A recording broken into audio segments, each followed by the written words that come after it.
Hello everyone, আপনারা সবাই কেমন আছেন?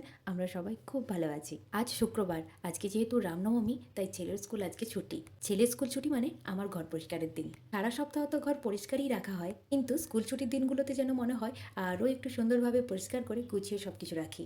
আসলে কি বলুন তো, সাজানো গোছানো ঘরটা দেখতে না আমাকে ভীষণ ভালো লাগে। তাই তো বাড়ির সমস্ত কিছু সুন্দরভাবে পরিষ্কার করে গুছিয়ে খাওয়া দাওয়া করতে আজ একটুখানি লেট হয়ে গেছে। ছেলেকেও ঘুম পাড়িয়ে দিয়েছি, এবারে আমি একটু বাইরে এলাম। সবসময় না রুমের মধ্যে ভালো লাগে না।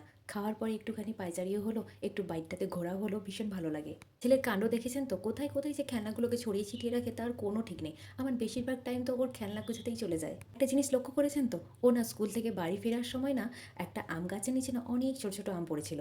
সেই আমগুলোকে গড়িয়ে এনে ওই টবের মধ্যে রেখেছে। বলছে এখানেই থাক, আমি কিন্তু এগুলো নিয়ে খেলি, তুমি একদম হাত দেবে না। যাই হোক চলুন, জানেন তো কাকিমাদের না বাগানটা পরিষ্কার করিয়েছে, ভীষণ সুন্দর লাগছে দেখতে। আমাকে বাগানটা দেখে এতটাই ভালো লেগেছে যেন মনে হচ্ছে মিনি জুবলি পার্ক। চারিপাশটা সুন্দরভাবে পরিষ্কার করেছে তো এত সুন্দর লাগছে দেখতে, কিছু বলার নেই। বাইরের মধ্যে এতটাই পরিমাণে সুন্দরভাবে হাওয়া দিচ্ছে না যে ওখান থেকে আসতে ইচ্ছে করছে না। ইচ্ছে করলেও আসতে তো হবেই। অনেকগুলো জামা কাপড়ও ধুয়েছি, ওগুলো গোছাতে হবে। আজ সমস্ত কাজ গুছিয়ে ভেবেছি বিকেলে একটু বাজারে যাব।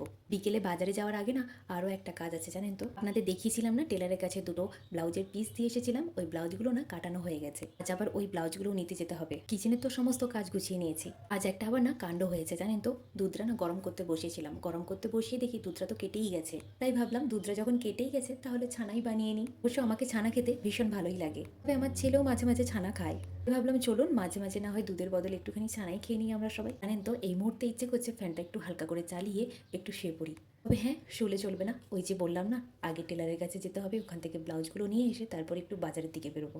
আর কি, বাড়ির সমস্ত কাজকর্ম প্রায় গোছানো কমপ্লিট, তবে হ্যাঁ জামা কাপড়গুলো বাকি আছে গোছাতে, ওগুলো একটু সুন্দরভাবে গুছিয়ে নিই। তবে হ্যাঁ, কোনো কাজ ফেলে রেখে না একদম শুতে ইচ্ছে করে না, যেন মনে হয় কখন কাজগুলো কমপ্লিট করি, কখন কাজগুলো কমপ্লিট করি, এই একটুখানি নিজেকে ফ্রি রাখি। জানেন তো আমার মা বলে তোর বাড়িতে এমন কি কাজ আছে যে তুই দুপুরে শোয়ারও টাইম পাস না। বলে কি জানেন তো, দুপুরে তো আমার রেস্ট নেওয়ার টাইম থাকে, তবে আমি রেস্ট নিই না, কারণ আমার মনে হয় যে দুপুরে একটা টাইম যেখানে আমার ভিডিওটা আমি সুন্দরভাবে এডিট করতে পারবো, আবার ভয়েসও দিতে পারবো। এই কাজটা রাতে করলেও হয়, তবে কি জানেন তো রাতে না আমার খাওয়া হলেই ঘুম চলে আসে। রোজই ভাবি জানেন তো যে এডিটিংয়ের কাজটা একটুখানি রাত্রেবেলায় সেরে রাখার জন্য, তবে কি জানেন তো খাওয়ার পরে আমাকে এতটাই ঘুম পেয়ে যায় যে আমি ঠিকভাবে বসতেও পারি না, আর এডিট করলে তো সব কিছু যেন ওলট পালট হয়ে যায়। তবে জানি না সারাদিনের এই সমস্ত কাজকর্ম করতে করতে আমার কিভাবে টাইমটা কেটে যায়। তবে আমি এই সমস্ত কিছু নিয়ে খুব ভালোই আছি, আর আপনারাও সবাই খুব ভালো থাকবেন।